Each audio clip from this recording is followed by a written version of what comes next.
Today, I'm joined by someone who's been instrumental in shaping GovRAMP since day one. Dugan Petty is a longtime leader in public procurement and cybersecurity, a founding member of our steering committee, and now GovRAMP's newly appointed secretary and treasurer. We're excited to sit down with Dugan to reflect on where we've been, where we're headed, and the role trusted leadership plays in securing government.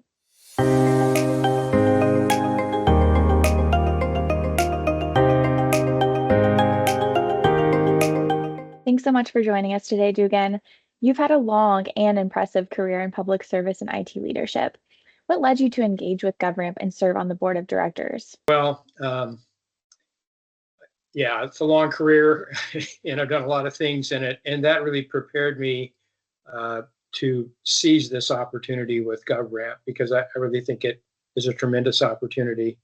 I did serve as a state CIO in the state of Oregon. I retired after 6 years as a state CIO, so that gave me a really kind of a foundation of technology deployment and the challenges involved with it, and in particular, cloud contracting and cloud applications, because we were just moving into that in 2012. And in that role, I had the opportunity to actually get together with 3 other state CIOs in the West to put together kind of an initial cooperative contract for cloud services. We needed more GIS capability, and we were looking for a cloud-supported GIS platform. And we had some success with that, but we learned a lot about it along the way. And then I also have background in procurement in 2 states and risk management. So if you look at those operational areas, they just really have a strong overlap with what we do in state ramp or GovRAMP. And interestingly enough, when I was the state CIO for Oregon, NASCIO had a conference, I want to say in the mid 2000s, where we had a presentation from the people who were putting FedRAMP together. And it was very impressive what they were doing. And we talked about, even at that time, used the name, what about a state ramp? And it was very attractive, but it never went very far beyond that conversation. While we thought there was a lot of policy that was kind of built and foundationed by NIST and the federal government, we didn't have that overarching organization like General Services Administration or an OMB to set policy around using that kind of ramp approach. And so it didn't really go anywhere, but that idea of a state ramp had a pretty powerful attraction, but we were all doing everything kind of on our own.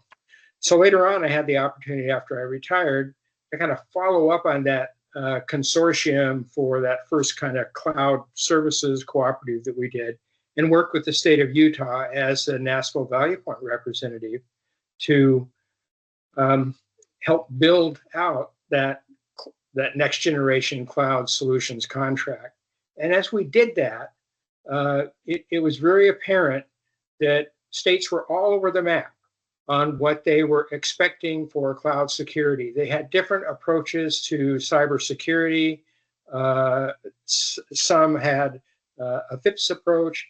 There were just different standards, and we were all doing something different. So when it came time to try to put together a nationwide contract for cloud solutions, it was very, very difficult to say what the security standard would be for these. And so we landed on a standard with the Cloud Security Alliance, and that was a good start. But when it came to attestations, whether you had any controls in place, it covered all the different frameworks, and the control methods had at one end had very stringent controls for third-party certification, but the lowest level, and the one that we wound up having to adopt because there was no standard, was just a self-attestation. So when you have a self-attestation around certifying that you have these controls in place, it's not really all that strong. And so that was really the weakness in that contract. And of course, nobody was talking about a state ramp at that time. And so when Joe and JR began to discuss and have that vision, they cast the net out for some other people that might be helpful in discussing whether or not it's a viable solution and how we might actually get that off the ground. And they got a call from them, and I talked with them a little bit and was on the inaugural steering committee. And I had great trepidation about this because it's a very heavy lift to bring state and local governments under some kind of a common framework and then have a common approach to that. But what's happened since that started has just been truly phenomenal. That vision proved to be spot on. And so it was pretty easy for me to get involved with that, at first with a high degree of skepticism, you might say. But as we worked through it, and as we talked about developing a collaborative, highly participatory approach with both suppliers and states and local governments involved in this, it's really come together. And it's pretty impressive to see where we've come in a short period of time. Now that you've stepped into the Secretary and Treasurer position, how do you view this role in supporting GovRAMP's long-term sustainability and governance? Well, I'm excited about it. State RAMP, now GovRAMP, has had really phenomenal growth and success. I'm just amazed at how far we've come and how short period of time we've made that happen. We have a small board of directors. It's a very agile organization. It's very much in tune with what the stakeholder base issues are and needs are. It's very in tune with industry and the supplier community, and it's done very well. The participation has grown. The footprint is much bigger. And so starting from this really small startup, which had really not much in place, it's grown into an organization that is doing really quite phenomenal, holding conferences now for the second, third year. A tremendous staff that's brought on. They're doing great things, tremendous government involvement and growth and involvement. All the metrics show tremendous growth. The wheels are spinning faster. But with that, the organization, the oversight, the controls need to be in place and matured with the organization to make sure that we're on top of this and can continue to provide what the participants, suppliers, states and local governments need. And we need to have the controls in place, the oversight, and really the transparency as well to make this continue to be a very successful collaborative nonprofit organization. So each of our board members have a fiduciary responsibility to manage this organization and to conduct oversight. And I guess my view of the role of the Secretary Treasurer is that it's that one person on the board who also has a responsibility to make sure that the board has the reports and the visibility and the information it needs to make sure that we're executing against our strategic plan appropriately, that we've got a strong budget in place, that our expenditures are covered under the budget, and that we have the kinds of organizational controls in place that nonprofits would be expected to have. And we've got a good set of bylaws, but they were built when we were this startup organization. So I think it's time to take a look at that and ask ourselves, do we have the maturity in the organization at this point for what we have become right now and where we're going into the future? And so I'm happy to take that responsibility as the Secretary Treasurer of the board and work towards making sure that we've got that oversight and those reports and information in place for the board to exercise their responsibilities. With your background at the state level, how do you see GovRAMP helping state, local, and education organizations move forward in adopting secure cloud services? Well, I think that state RAMP is really, I talked earlier about when FedRAMP launched, what was fundamentally different about FedRAMP and that applying that model to state ramp is that there was no GSA or no OMB that had oversight responsibilities for contracting and cybersecurity. That's the state's responsibility. It's left up to those individual states. But there's no organization that really has taken that on. It's a big lift. And you look at the organizations, we have some great partner organizations, NASCIO, NASPO,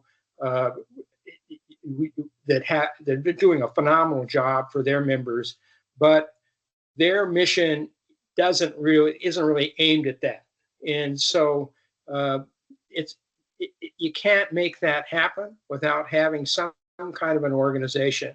It's exciting to me to see us be able to try a nonprofit in this area that's not a government organization. It gives us a lot more flexibility, which I think is really good to meet those needs of state and local governments and industry as well. So it's a little bit different and it fills that niche.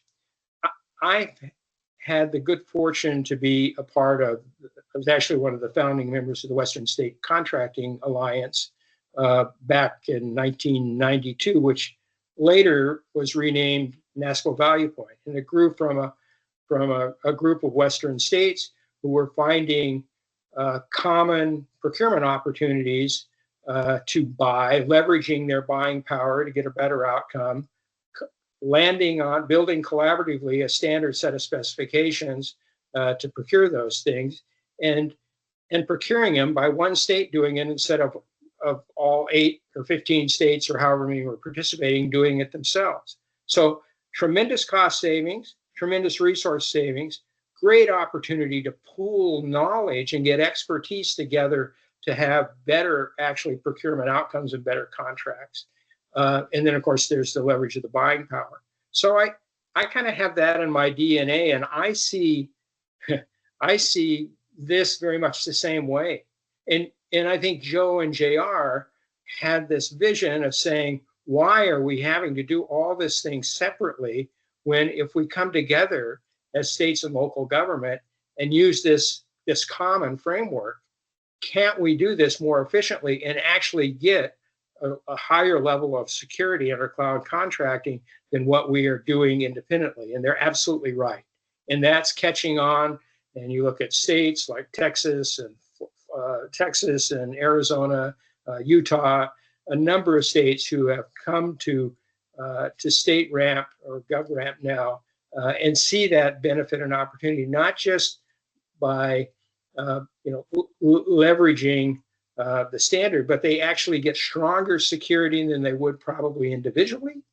And they also have the ability of having the knowledge base of this collaborative catalyst, this collection of expertise that they don't have individually.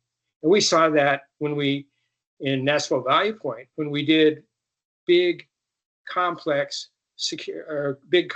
IT contracts, whether it's cloud solutions or software VAR contracts. Many of the smaller states, not only didn't they have the buying power, but they didn't have the collective resources to actually put something like that together and get the best solution that they can. So leveraging NIST 853 and the consortium of people involved now with GovRAMP for these states is tremendous. And then if you look at the procurement side of it, the opportunity to learn from the best practices that are being shared through the committee that GovRAMP has formed not only helps you get started, but by participating in that, I think states, will grow better and broader solutions, better best practices, more of them out there to help states and local governments prosper in this. So I think it's a win on any number of areas: stronger cybersecurity in the cloud contracting, leveraging scarce resources by having our 3POs reviewing rather than trying to do that themselves as states, and getting stronger cybersecurity. It's just a win-win all the way around. We should all know this by now. Trust between government and industry is critical in cybersecurity.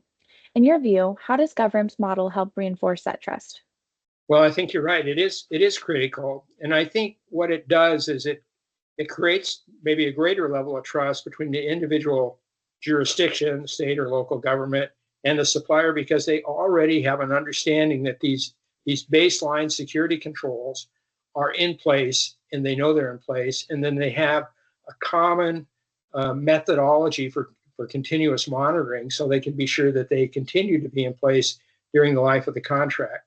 That allows, knowing that that's taken care of, which is frankly, I think, the gold standard for starting any cloud contract, allows then to start talking at a higher level about not just having the basic security in place, but operationally, what do we want this to do? What are the great benefits that we're going to make it have?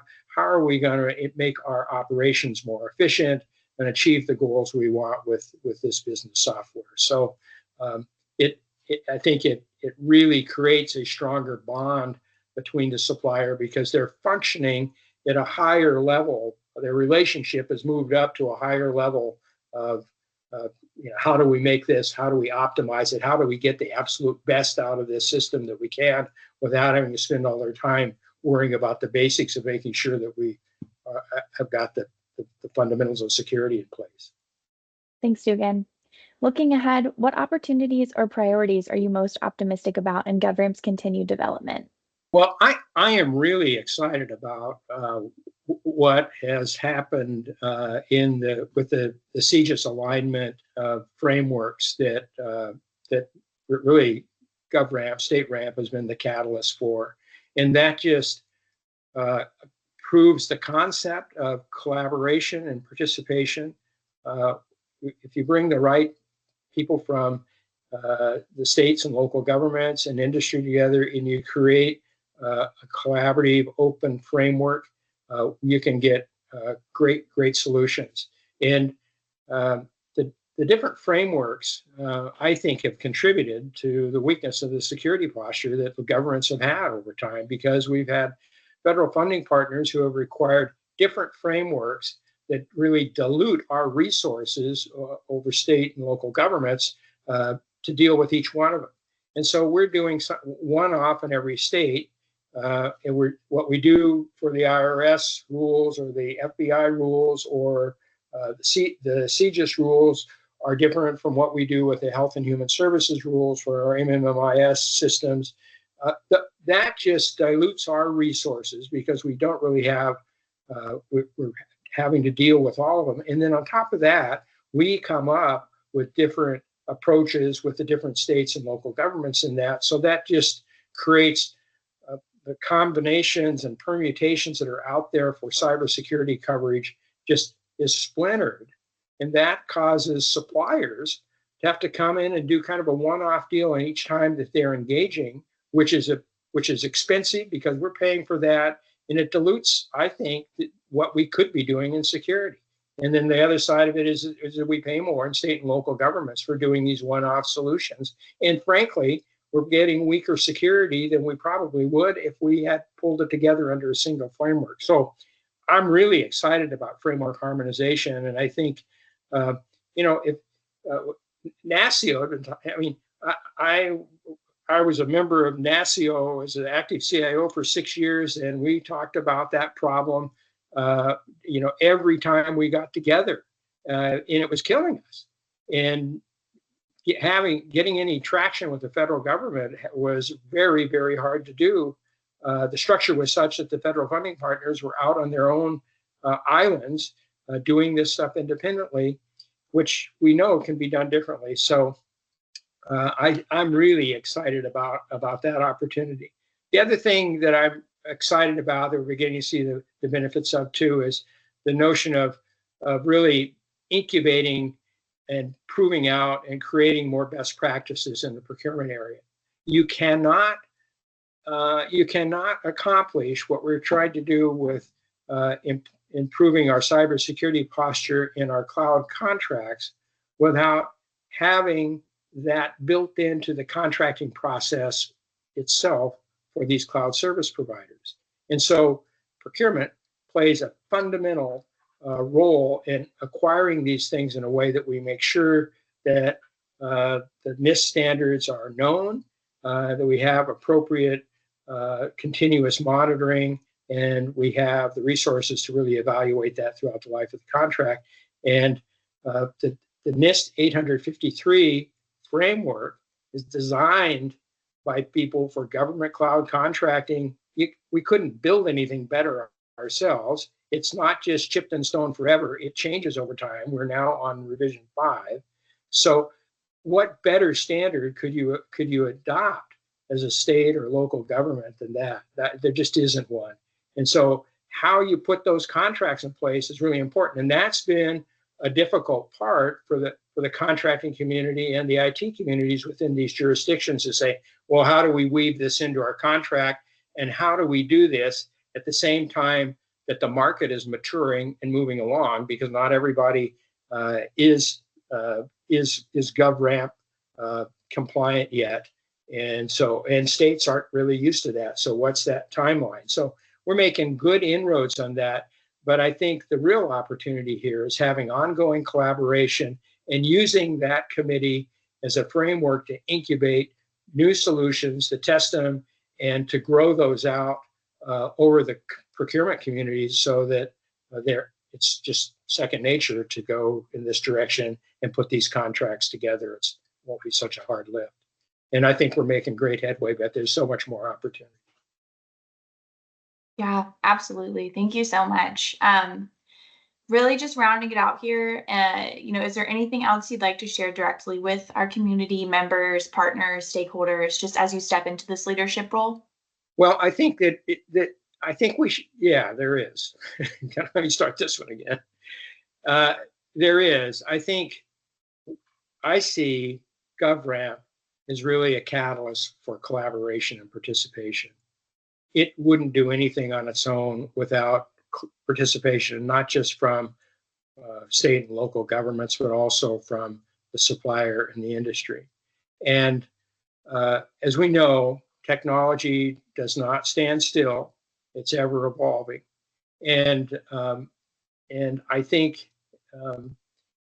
this model can be used to solve challenges that we face today, as well as challenges that we face tomorrow, by just simply coming together, collaborating on it, understanding what the challenge is, and figuring out what the potential opportunities are for solution, and developing better approaches. So there's tremendous growth potential here, and there's a tremendous benefit potential for both suppliers and for local governments, because they can actually, with their limited resources, improve their cybersecurity posture by using GovRAMP. And I think that one of the cases in point, and one of the bright spots in the future that I didn't mention that kind of underscores that, is that we have a committee coming together, a work group coming together of CIOs looking at artificial intelligence, the growth of the large language model for artificial intelligence has really opened up tremendous opportunities, but also highlights the need for controls. And while it's very hard at this point in time to know what's going to happen with the generative AI, there seems to be there's at least one point where we thought there would be some standard set maybe by the federal government. That's been backed away from, and it kind of left open to the states, except that it looks like there may be some legislation that takes that prerogative away from the states. Well,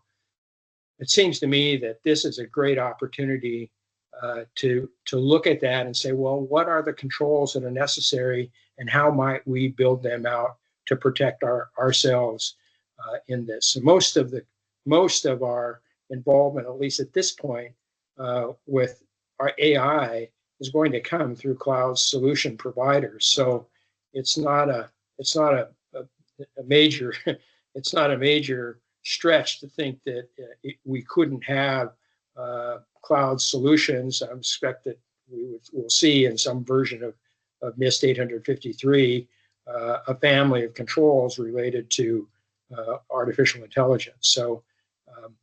So I think that's very promising, and I think that we're going to see something out there in the future as well. Dugan, thank you so much again for your continued leadership and for being such a steady force behind GovRAMP's mission from the very beginning. As we look ahead, it's leaders like you who remind us why trusted governance and public-private collaboration matter. We're so grateful for your service and excited for what's next. Thank you. Great working with you, Taylor. Thanks, Dugan.